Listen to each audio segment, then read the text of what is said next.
morning and happy Sabbath. It's a beautiful day today. The sun is shining. And happy 4th of July, by the way. For those of you who don't know, 4th of July is probably our family's favorite holiday. We usually have a big gathering at our house, pretty big party. We get one of those 40-foot high inflatable water slides. We got a pool. We just like to hang out and have a lot of fun. Unfortunately, that can't really happen this year due to some stuff you guys probably haven't heard about, but you know, there's a little problem. But yeah, 4th of July is our favorite, one of our favorite holidays. Now I have to apologize to everybody upstairs on the sound team because they're not gonna like me today because I'm going really, really fast and I'll be walking like this, and they don't like me too much now because now they can't keep the camera on me when I'm walking. So it's fun, I get to have a little fun. All right, I got a lot to cover today, so let's jump right into it. If you bow your heads with me, and we'll start the morning off with a word of prayer. Father in heaven, I want to ask that the words that I speak today be your words and not my words, and that somebody here in the audience today is touched by what you have to say. So when I ask for your help, in Jesus' name I pray, amen. Matthew 23 finds Jesus with a heavy heart for his beloved people. Both Luke and Matthew indicate that in these final appeal moments, beginning with the triumphal entry, Christ saw both their past and future. Listen to this quote from Desire of Ages. In prophetic vision, Zechariah was shown the day of final triumph, and he beheld also the doom of those who at the first advent had rejected Christ. They shall look upon me whom they have pierced, and they shall mourn for him as one mourneth for his only son, and shall be in bitterness for him, as one that is in bitterness for his firstborn. Zechariah 12:10. The scene Christ foresaw when he beheld the city and wept over it. In the temporal ruin of Jerusalem, he saw the final destruction of that people who were guilty of the blood of the Son of God. For years, prior to his incarnation, he pled with them to turn from wickedness and accept him as their Lord and King, but to no avail. Finally, in a dreadful act of merciful justice, he allows them to be taken captive to Babylon. With Jerusalem laid waste and the temple destroyed, he hoped that 70 years of captivity would provide them ample time to reflect on their stubborn rebellion. As they neared the end of their sojourn in a strange land, the Lord did as he had promised through Jeremiah the prophet. At the decree to restore and rebuild Jerusalem, the Jews got a do-over. But this time, there was a time limit. Daniel 9:24 states that 490 years would be given them to finish the transgression, to make an end of sin, to make reconciliation for iniquity, to bring up an everlasting righteousness, to seal up the vision of prophecy, and to anoint the most holy. Jesus stands gazing at the temple, knowing that there remains but a measly 3.5 years before the 490-year prophecy is fulfilled. For the past 3.5 years, he has directly pled with, worked for, and ministered to the Jews. But, as recorded in Luke 19:44, they did not know the time of their visitation. And now, through prophetic omniscient lenses, he peers into the future to witness not only their final destruction at the second advent, but also scenes that would shortly take place, such as the stoning of Stephen, the end of an era, and the establishment of the priesthood of all believers. It's this overwhelming view of the past, the present, and the future that drives Jesus to utter the fateful words, "O Jerusalem, Jerusalem, the one who kills the prophets and stones those who are sent to her. How often I wanted to gather your children together as a hen gathers her chicks under her wings. But you were not willing. See, your house is left to you desolate. For I say to you, you shall see me no more till you say, blessed is he who comes in the name of the Lord." Despite the sadness, however, all was not lost. John 12 recorded that many believed in him. Some of these, such as Joseph of Arimathea and Nicodemus, would join the remnant believers after Christ's death. And let's not forget the remnant. Let's not forget the remnant. It was through these few faithful that Christ would establish the New Testament church. A church that so powerfully received the outpouring of the Holy Spirit in Acts chapter 2 that the event remains a benchmark for any conversation of God's people receiving the Holy Spirit and an example of what the latter rain is supposed to look like. It was this small yet faithful band who, facing fierce opposition, persecution, and inevitable death, dispersed in Acts 8 after Stephen's violent stoning and martyrdom, a prophetic act that, unbeknownst to them, would be repeated in greater force centuries later during the Dark Ages. Despite continued efforts to snuff out the Christians during the first century, God blessed their efforts, resulting in the everlasting gospel being taken to every corner of the then known world in a superhuman effort that would appear to be the fulfillment of Matthew chapter 24, verse 14. And this gospel of the King will be preached in all the world as a witness to all the nations, and then the end will come. But the end was not yet. Paul warned of this in 2 Thessalonians 2:3 when he says, "Let no one deceive you by any means, for the day will not come unless the falling away comes first, and the man of sin is revealed, the son of perdition." The end would prove to be a long way off. The church would have to go through many trials before seeing Jesus again. And trials and tribulations it has witnessed.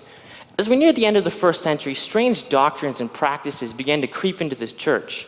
From this point, Revelation 6 reveals a consistent and continued degradation of the pure gospel message established by Christ with those early remnant believers.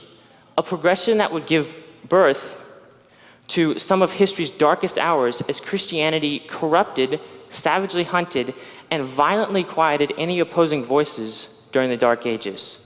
The trial of the former Old Testament faithfuls are recorded in Hebrews 11. Others were tortured. Still others had trials of mocking and scourging, yes, and of chains and imprisonment.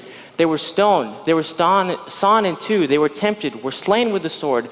They wandered about in sheepskins and goatskins, being destitute, afflicted, and tormented. It was just a taste of what would take place during Earth's darkest moment, once church and state combined, as predicted in the book of Daniel.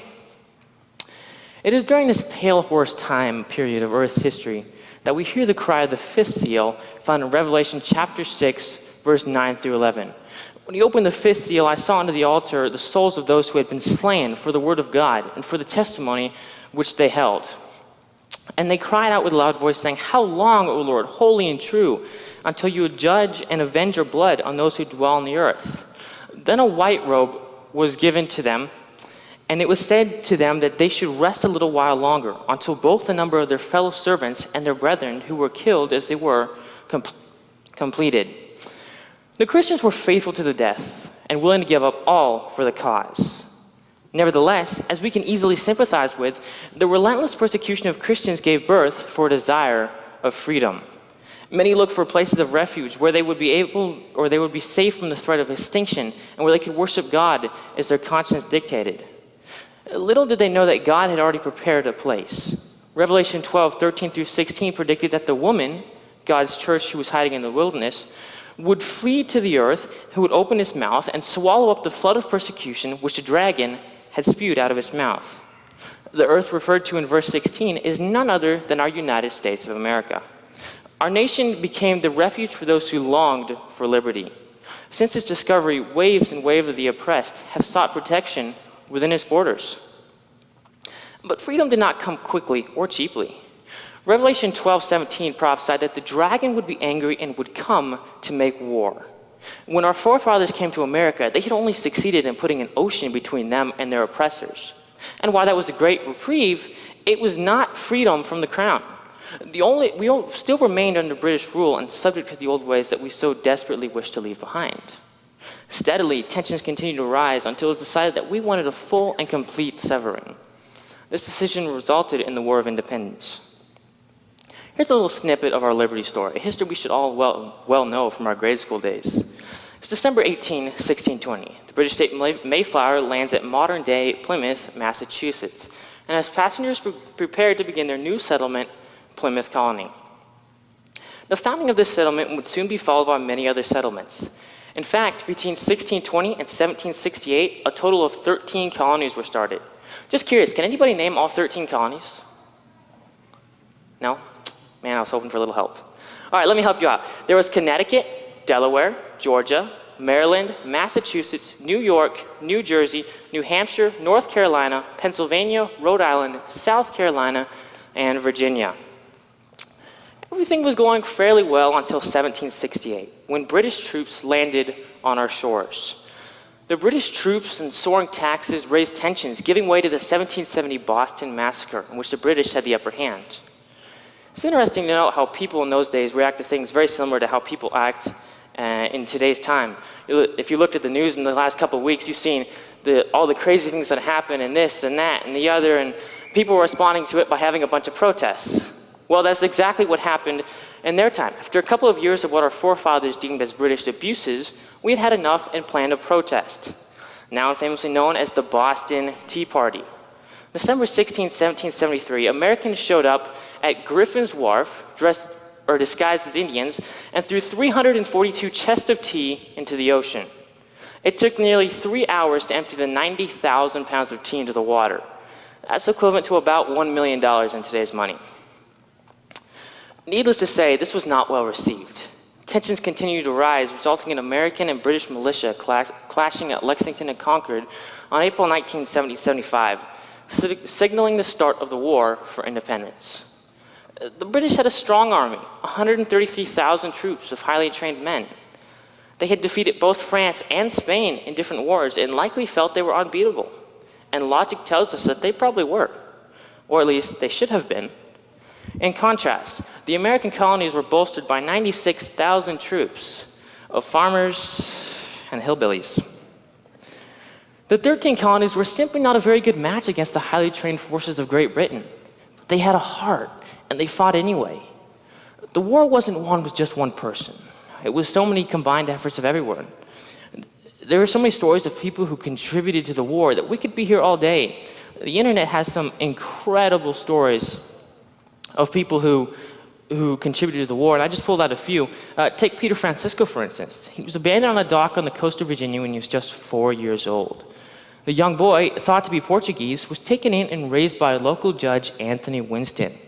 Francisco grew up while the revolution was brewing, and finally at 16, Winston let the already towering boy enlist in the militia. Francisco, who at 6'6", was a good foot taller than most of the men in the era, was renowned during the war for his many feats of strength and bravery. And this is pretty difficult to believe, but one story credits him with carrying a 1,000-pound cannon off the battlefield so it didn't fall into enemy hands. And what about Laodicea Langston, better known as Dicey? Langston was just a teenager when she started spying to protect her fellow patriots. Although her immediate family all supported the revolution, with her brothers joining the Continental Army, many of their friends and neighbors remained loyal to King George. Langston used these connections to gather information about the enemy. In one particular instance, she got word that the Bloody Scouts band of Tories was headed towards her brother's camp. To warn them, she traveled on foot all night through the woods and icy waters of the Enoree River, arriving in time to save their lives. When she made it back home, the Bloody Scouts were threatening her father at gunpoint. She threw herself in front of him, so surprising the Tories that they spared them both. Heart, I tell you. They had heart. Nevertheless, truth be told, Britain should have won the war. John Furling said, "The battle for New York in 1776 gave England an excellent opportunity for a decisive victory. France had not yet allied with the Americans. Washington and most of his lieutenants were rank amateurs. Continental Army soldiers could not have been more untried. Long Island, New York City, Upper Manhattan, on Harlem Heights, General William Howe trapped much of the American army and might have administered a fatal blow. Cornered in the hills of Harlem, even Washington admitted that if Howe attacked, the Continental Army would be cut off and faced with the choice of fighting its way out under every disadvantage or being starved into submission. But the excessively cautious Howe was slow to act, ultimately allowing Washington to slip away. A careless act of pompous arrogance, taking into account how strong the Brits were, you might say? Or could it be deeper than that? The British should have won on so many occasions, but they didn't. Is it possible that a divine and unseen hand was directing the outcome of the war? July 4, 1776, Congress approved the final text of the Declaration of Independence, and on August 2, 1776, the Declaration was signed.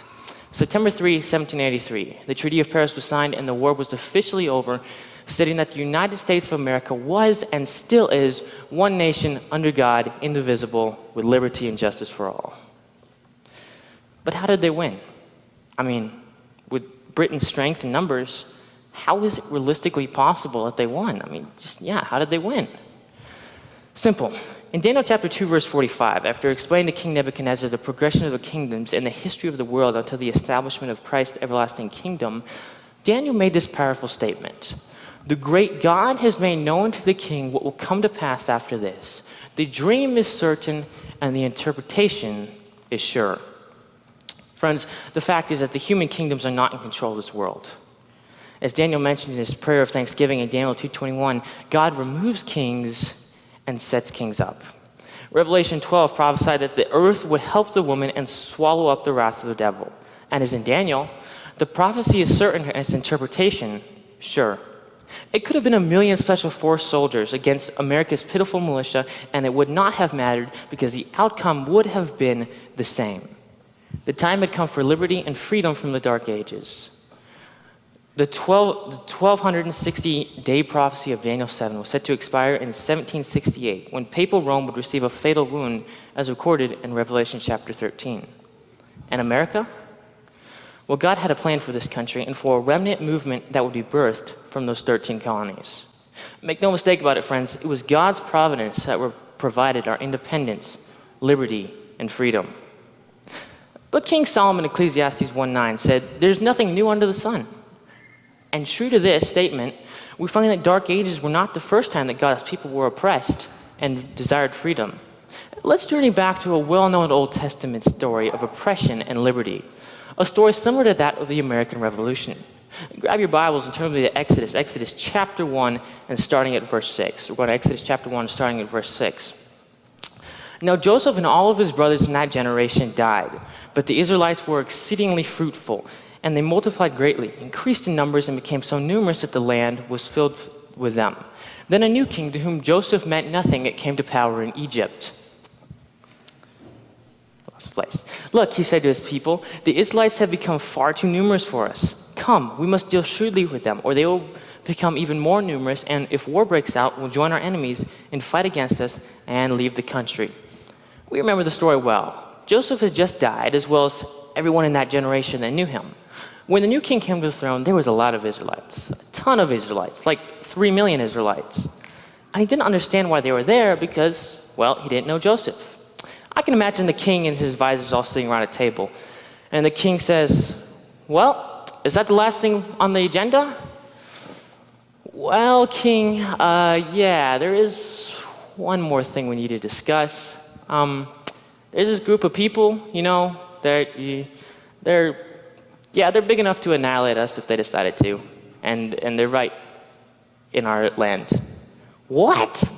Well, why are they here? Who are they?" Yeah, it's a good question, sir.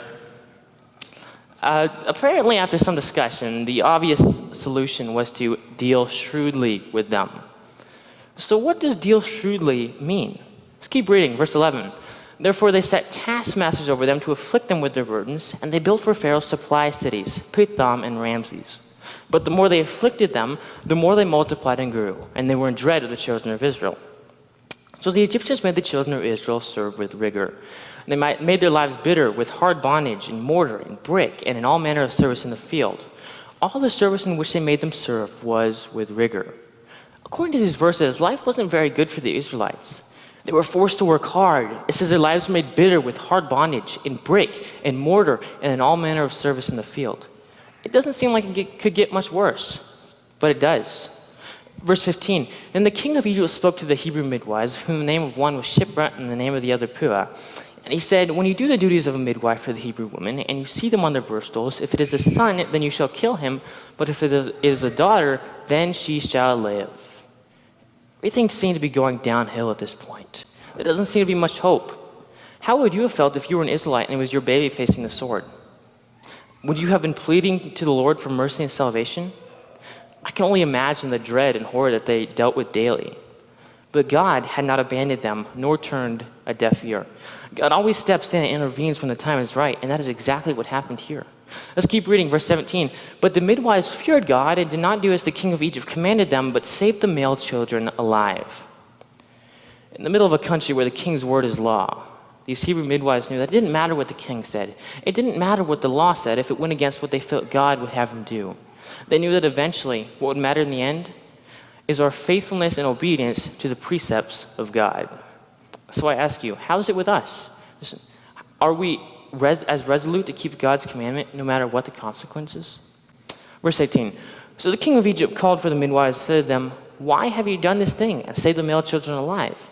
And the midwife said to Pharaoh, because the Hebrew women are not like the Egyptian women, for they are lively and give birth before the midwives come to them. Therefore God dealt well with the midwives.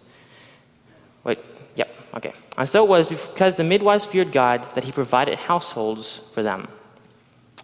I love the way God protects and provides for the faithful. But Pharaoh was not done yet. When he could not succeed with the midwives, it was time for plan B. He enlisted the help of all his people. Verse 22 says, so Pharaoh commanded all his people, saying, every son who is born you shall cast into the river, and every daughter you shall save alive. Now it's in this time period that a very well-known character in the Bible history is born. And you all know who it is. It's Moses. And we all know the story of Moses. He was born. Of course, there was this, every baby boy was getting thrown into the river. And so his mom was like, what am I going to do? She came up with this ingenious plan to put him in a basket, float him on the river so he would hide. And his sister Miriam would be hiding in the bushes and watching. Does anybody have those My Bible First storybooks at home? And they've got little pictures in them. The picture that goes with that story is a picture that I see in my head every single time I think of that story. Little Miriam, she's peeking out of the bushes. But she's watching, obviously, we know the story, the princess comes up, she doesn't know what to do when she finds the baby. She runs over, hey, can I, get you someone to take care of the baby? Gets her mom, they work out a little deal, and now Moses goes home with his mom. Right? Well, he's got about 7 or 8 years before he has to leave, and so his mom tries to teach him as much as possible. Well, time for him to go back to the palace. He goes there, and he finishes growing up in royalty. Well, one day he's out taking a walk. He's about 40 years old. He's probably checking on some things. He's walking around, and over here he sees an Egyptian taskmaster, and they're beating a Hebrew slave. Well, the Hebrew are his people, if you remember. He doesn't like that, so he goes over there, and he tries to interrupt and ends up killing the Egyptian. Well, that's not that good. So he doesn't know what to do, so he buries him, looks around, doesn't see anybody, and he goes, my good deed for the day is done. Right? So he's walking along, and that's it. He didn't think anybody saw him. Well, the next day he's out taking another walk, checking on some other things, and this time he sees 2 Hebrews, and they're fighting. And well, his mom had always taught him, don't fight, it's not a good thing. So he's like, I don't like this either. So he runs over there, he's like, come on guys, break it up. And they look at him and say, are you gonna kill us like you killed that Egyptian? And I'm sure his heart dropped. Because now he knew that people knew. And if people knew, Pharaoh was gonna know. And if Pharaoh was gonna know, he wouldn't have long before his head was not gonna be on his body. So, packs up his bags, leaves, goes out to the wilderness, ends up running into Jethro, the priest of Midian, gets a job watching his sheep. And we all know the story. He was out there for about 40 years, and he sees this bush on fire. It wasn't really on fire, but it was on fire. So he has to go over there check it out. He's over there, and obviously that's when God said, Moses, Moses, you're on holy ground. Take off your shoes. And in that conversation, God tells Moses, he says, listen, I've seen my people. I've seen the trouble that they're in. I've heard them cry out for help. I've heard them cry out for freedom, for liberty, and I have decided that I'm going to get them out of there, and I need you to take them out for me. Well, Moses finally agrees, meets up with Aaron, goes and talks to Pharaoh, and eventually, after the course of 10 terrible plagues and pretty much destroying all of Egypt, Pharaoh agrees to let the Hebrews go. So they pack up, they take off, and we're going to pick the story back up in chapter 14. Chapter 14, verse 1, it says, now the Lord spoke to Moses, saying, speak to the children of Israel, and turn the camp before Pi-hahiroth.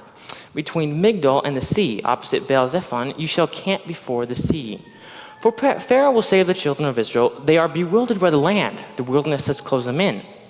And then I will harden Pharaoh's heart so that he will pursue them, and I will gain honor over Pharaoh and over all his army, that the Egyptians may know that I am the Lord. And they did so. You would think that after all those plagues and Egypt being laid waste, that Pharaoh would have had second thoughts in pursuing Israel. But this is what a hard heart does. It cannot reason or process logically. Anger and hate boil within, leading to destruction. Verse 5, now it was told the king of Egypt that the Pharaoh had fled, or the people had fled, and the heart of Pharaoh and his servants were turned against the people. And they said, why have we done this, that we have let the Israelites go from serving us? So he made ready his chariots and took his people with him. Also he took 600 choice chariots, and all the chariots of Egypt with the captains over every one of them. And the Lord hardened the heart of Pharaoh, king of Egypt, and he pursued the children of Israel, and the children of Israel went out with boldness. So the Egyptians pursued them, all their horses and the chariots of Pharaoh, his horsemen and his army, and overtook them camping by the sea of Pi-hahiroth. I don't think I'm saying that right. Anyway, before Baal-zephon. And when Pharaoh drew near, the children of Israel lifted their eyes, and behold, the Egyptians marched after them. So they were very afraid, and the children of Israel cried out to the Lord. Then they said to Moses, because there were no graves in Egypt, have you taken us away to die in the wilderness? Why have you so dealt with us, to bring us out of Egypt? Is this not the word that we told you in Egypt, saying, let us alone, that we may serve the Egyptians? For it would have been better for us to serve the Egyptians than that we should die in the wilderness. Imagine that you were in the Hebrew shoes, and you looked up and saw the Egyptians coming after you. Would faith be found in you? Verse 13, and Moses said to the people, do not be afraid. Stand still and see the salvation of the Lord, which he will accomplish for you today. For the Egyptians whom you see today, you shall see again no more forever. The Lord will fight for you, and you shall hold your peace. God tells us this exact thing every day with the burdens we are struggling with. The Lord will fight for you, and you shall hold your peace. Drop down to verse 21. Then Moses stretched out his hand over the sea, and the Lord caused the sea to go back by a strong east wind all that night, and made the sea into dry land, and the waters were divided. So the children of Israel went into the midst of the sea on dry ground. The waters were a wall to them on their right hand and on their left. And the Egyptians pursued them and went after them into the midst of the sea, all Pharaoh's horsemen, his chariots, and his horsemen. Let's drop down to verse 26. Then the Lord said to Moses, stretch out your hand over the sea, that the waters may come back upon the Egyptians, on their chariots, and on their horsemen. And Moses stretched out his hand over the sea. And when the morning appeared, the sea returned to its full depth, while the Egyptians were fleeing into it. So the Lord overthrew the Egyptians in the midst of the sea. Then the waters returned and covered the chariots, the horsemen, and all the army of Pharaoh that came over to the sea after them. Not so much as one of them remained. But the children of Israel had walked on dry land in the midst of the sea, and the waters were a wall to them on their right hand and on their left. The Egyptians did not stand a chance against the Hebrews, for God was on their side, and he will not be trifled with. At last, they were free. After over 400 years of oppression, liberty was theirs. Or was it? One would think that they would have been grateful and bathing in their newfound freedom, but far from it. The Israelites leaving of Egypt and journey to Canaan was fraught with murmuring and complaining the entire time. There were even times they longed to return to Egypt. They faced so many problems on this trip, but the thing is, their problems weren't really problems. They were problems only because they made them problems. These issues weren't a problem for God. They were insignificant compared to what he had already done for them. But the Israelites did not see it this way, and they felt the trials were insurmountable. And as a result, they kept themselves oppressed. They were free from Egyptian rule, but remained in bondage to their own faithlessness. A bondage that would soon result in 40 years of aimless wandering. In his long-suffering and mercy, God worked miracle after miracle on their behalf. It was the bitter water that became sweet, bread or manna from the sky, water from the rock. Each one of these should have strengthened their faith, but instead, they threw a big fit each and every time a challenge was before them. But, let's give them the benefit of the doubt here. They had just come out of 400 years of oppression, and maybe they just weren't thinking straight. Surely things would be different in the Promised Land. Turn to Numbers chapter 13. The Israelites have made it to Canaan. They are right across the river. Verse 1, and the Lord spoke to Moses, saying, send men to spy out the land of Canaan, which I am giving to the children of Israel. From each tribe of their fathers you shall send a man, every one a leader among them. The Lord instructed these men, leaders of the people, to spy out the land. Simple enough, 12 men. Their names, Shemua, Shaphat, Igal, Joshua, Palti, Gideel, Gadai, Amal, Sethur, Nabai, Gul, and Caleb. Now put Caleb's name in a safe place in your mind, because we're going to get back to him in just a minute. Let's go to verse 21. So they went up and spied out the land from the wilderness of Zin as far as Rehob, near the entrance of Hamath. And they went up through the south and came to Hebron. Ahiman, Sheshai, and Talmai, the descendants of Anak, were there. Now Hebron was built 7 years before his own in Egypt. Then they came to the valley of Eshcol, and then they cut down a branch with one cluster of grapes. And they carried it between two of them on a pole. They also brought some pomegranates and figs.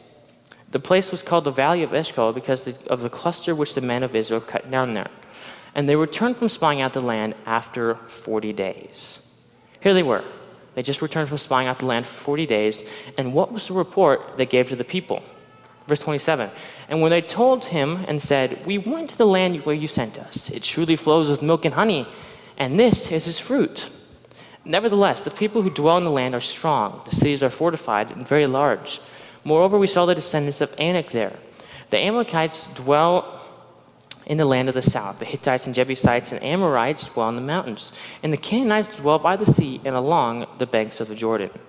Then Caleb quieted the people before Moses and said, let us go up at once and take possession, for we are well able to overcome it. But the men who had gone up with him said, we are not able to go up against the people, for they are stronger than we. And they gave the children of Israel bad report of the land which they had spied out, saying, the land through which we have gone as spies is a land that devours its inhabitants, and all the people whom we saw in it are men of great stature. There we saw the giants. The descendants of Anak came from giants. And we were like grasshoppers in our own sight, and so we were in their sight. So all the congregation lifted up their voices and cried, and the people wept that night. And the children of Israel complained against Moses and Aaron, and the whole congregation said to them, if only we had died in the land of Egypt, or if only we had died in the wilderness. Why has the Lord brought us to this land to fall by the sword, that our wives and children should become victims? Would it not be better for us to return to Egypt? So they said to one another, let us select a leader and return to Egypt. And Moses and Aaron fell on their faces before all the assembly of the congregation of the children of Israel. But Joshua the son of Nun and Caleb the son of Jephunneh, who were among those who had spied out the land, tore their clothes. And they spoke to all the congregation of the children of Israel, saying, the land we passed through to spy out is exceedingly good land. The Lord delights in us, and he will bring us into this land and give it to us, a land which flows with milk and honey. Only do not rebel against the Lord, nor fear the people of the land, for they are our bread. Their protection has departed from them, and the Lord is with us. Do not fear them. And all the congregation said to stone them with stones. It's mind-boggling. It blows my mind to think that after everything the Lord had done for them, how he had gotten them through problems time after time after time, they still don't have enough faith to do what he asked them to do. You would have thought that they would trust him, but no. Well, God had enough and decided to wipe them all out. But Moses once again pleaded for the people. Now, I don't know about you, but if I had been Moses, I would have said, good riddance. But not Moses. He pled for their lives, and God said he would pardon the people, but not without punishment. Let's go to verse 20. And the Lord said, I have pardoned according to your word, but truly as I live, all the earth shall be filled with the glory of the Lord. Because all these men who have seen my glory and the signs which I did in Egypt and in the wilderness, and have put me to the test now these 10 times, and have not heeded my voice, they certainly shall not see the land of which I swore to their fathers, nor shall any of those who reject me see it. But my servant Caleb, because he has a different spirit in him, and has followed me fully, I will bring him into the land where he went, and his descendants shall inherit. And then jumping down to verse 28, say to him, as I live, says the Lord, just as you have spoken in my hearing, so I will do to you. The carcasses of you who have complained against me shall fall in this wilderness, all of you who were numbered according to your entire number, from 20 years old and above. Except for Caleb the son of Jephunneh and Joshua the son of Nun, you shall by no means enter the land which I swore I will make you dwell in. But your little ones, whom you said would be victims, I will bring in, and they shall know the land which you have despised. But as for you, your carcasses shall fall in this wilderness, and your sons shall be shepherds in this wilderness 40 years, and bear the brunt of your infidelity until your carcasses are consumed in the wilderness. According to the number of days in which you spied out the land, 40 days for each day you shall bear the guilt 1 year, namely 40 years, and you shall know my rejection. For I, the Lord, have spoken this. I will surely do this to all the evil congregation who are gathered together against me. In this wilderness they shall be consumed, and there they shall die. And the men whom Moses sent to spy out the land, who returned and made all the congregation complain against him by bringing a bad report on the land, those very men who brought the evil report about the land died by the plague before the Lord. But Joshua the son of Nun and Caleb the son of Jephunneh remained alive of the men who went to spy out the land. As those verses stated, they were in the wilderness for 40 years until all the older generation had died, including Moses, all but Joshua and Caleb. And what about Joshua and Caleb?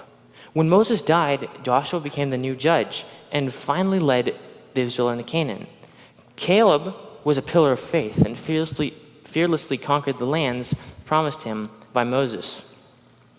But not all were as faithful. Although the Bible records that Israel followed the Lord all the days of Joshua and the elders who outlived him, who had witnessed God's mighty acts in the wilderness, once these passed, Israel turned their backs on the Lord. They did not completely drive out the Canaanites and instead leagued with them, intermarrying their children and serving their false gods. As a result, God's anger was aroused against Israel, and he swore not to drive out the Canaanites before them, eventually selling them into the hand of Cushan-Rishathaim, king of Mesopotamia. And here's where things get interesting. You remember faithful Caleb? One would have thought that he would have been at least second in command after Joshua. I mean, it only seems fair, for he and Joshua were the two faithful spies 40 years prior to entering the promised land. However, when Joshua died, Caleb did not take over as judge. And maybe that's because Caleb and Joshua are believed to be about the same age. We know that Joshua died at 110, and Caleb was 85 when he asked Joshua for Hebron, but we don't know when Caleb died. Nevertheless, we're left with this feeling that faithful, mighty Caleb should have had his turn at leading the people. Well, in a way, he actually did. Not him personally, but a relative of his and a son-in-law. Here's the rest of the story. Caleb had a younger brother named Kenaz. Kenaz eventually had a son named Othniel. In Joshua 15:16 through 17 and Judges 1:12 and 13, Caleb declared that whoever attacked Kirjath-Sepher and took it would receive his daughter Achsah to wife. Now guess who took up that challenge? None other than Caleb's nephew, Othniel. Othniel must have thought that Achsah was worth fighting for, and when his uncle Caleb made the offer, he valiantly took the city and became Caleb's son. Okay, so that's an interesting story, but what does that have to do with being judge of Israel? Just wait, the story is not done yet. Remember that God's anger was kindled against Israel and turned them over to the king of Mesopotamia? Israel served this king for 8 oppressive years. After 8 years, they repented and pled with the Lord. Here's what Judges 3:9 and 10 record.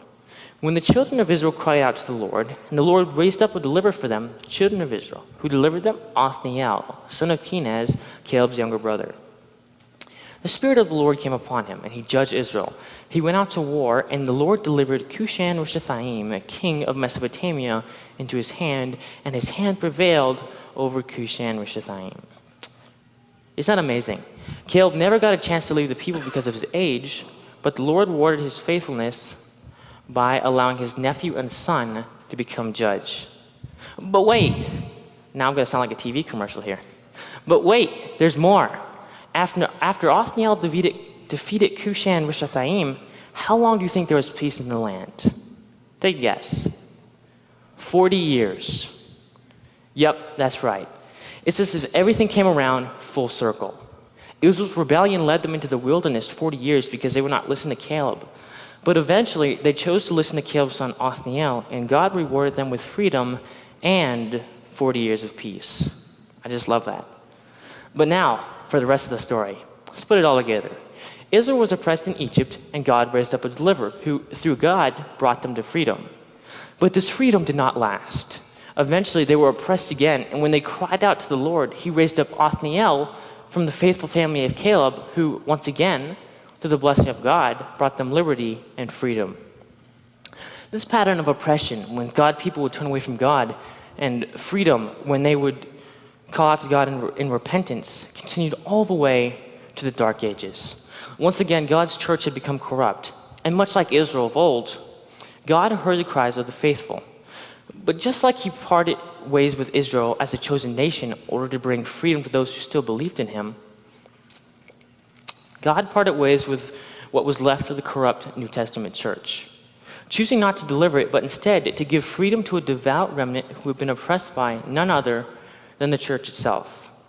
These faithful people he brought to liberty by the earth, the United States of America, who swallowed up the flood of persecution from the dragon.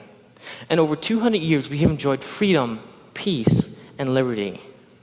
But once again, as we've seen happen in so many times in history, Satan is stirring, and we are witnessing signs of oppression and religious intoleration. Soon, we will be facing times like God's people have never seen before. The freedoms this nation was built on are quickly eroding, and before long, we will once again face scorn, persecution, and even death. What are we to do? How are we to survive? From where will our salvation come? It will come through Othniel. What, you say? Othniel? How does that help? Yes, Othniel. You see, Othniel is a type of Christ. He, along with Moses, Caleb, Joshua, and all the judges who have risen up to save God's people, are simply a foreshadowing of the final salvation that's to come. One day, soon and very soon, God will hear our cries, and the antitype of Othniel, Jesus Christ, will stand up and return to take us home. He will come back with all the heavenly hosts. The sky will be rolled back like a scroll. The trump will sound, and the dead in Christ will rise, and we who are alive will be caught up in the sky with them.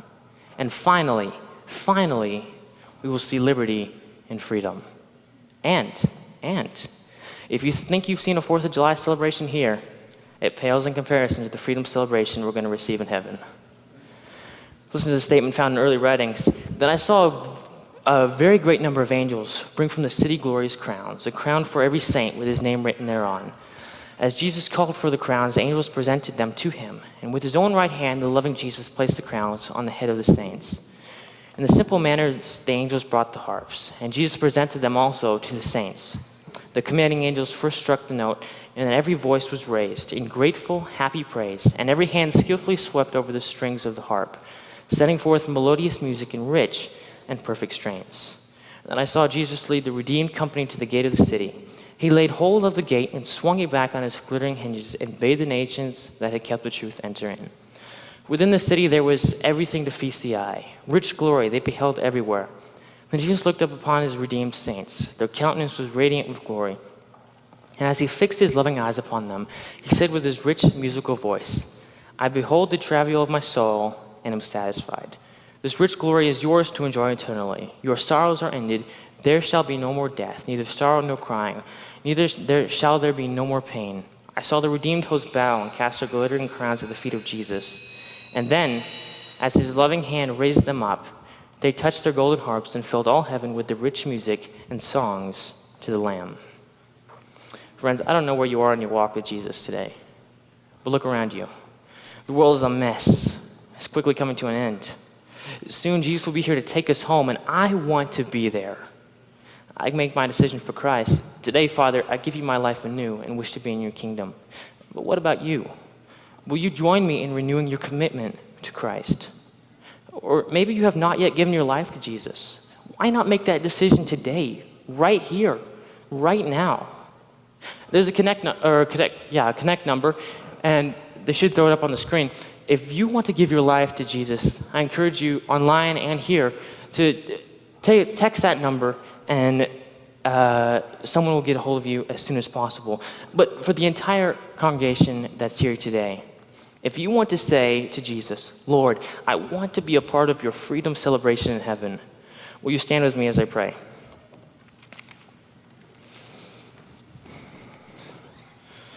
Father in heaven, we want to be a part of that freedom celebration. We want to be there. And so I'm asking you that you would take our hand, that you would guide us along the correct path, that you would keep our eyes focused on heaven, that you would help us whenever we have struggles.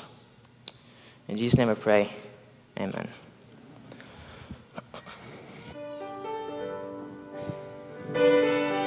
Please remain standing if you're standing, or stand if you're not, and sing with us. I will sing of my Redeemer.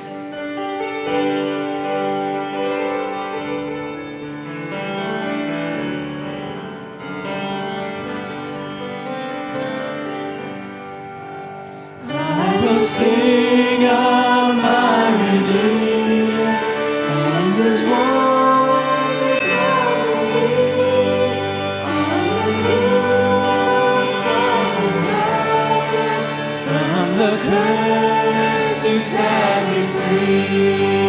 Sing, oh sing of my Redeemer. With his blood he purchased me. On the cross he sealed my pardon, paid the debt and made me free. I will tell all of the story, now my life to stand to save. In his boundless love and mercy, he the ransom free me gave. Sing, oh sing of my Redeemer, with his blood he purchased me. On the cross he sealed my pardon, paid the debt and made me free. I will sing of my Redeemer, and his hand light to prove. He from death to life had brought me, Son of God with him to be. Sing, oh sing of my Redeemer, with his blood he purchased me. On the cross he sealed my pardon, paid the debt and made me free.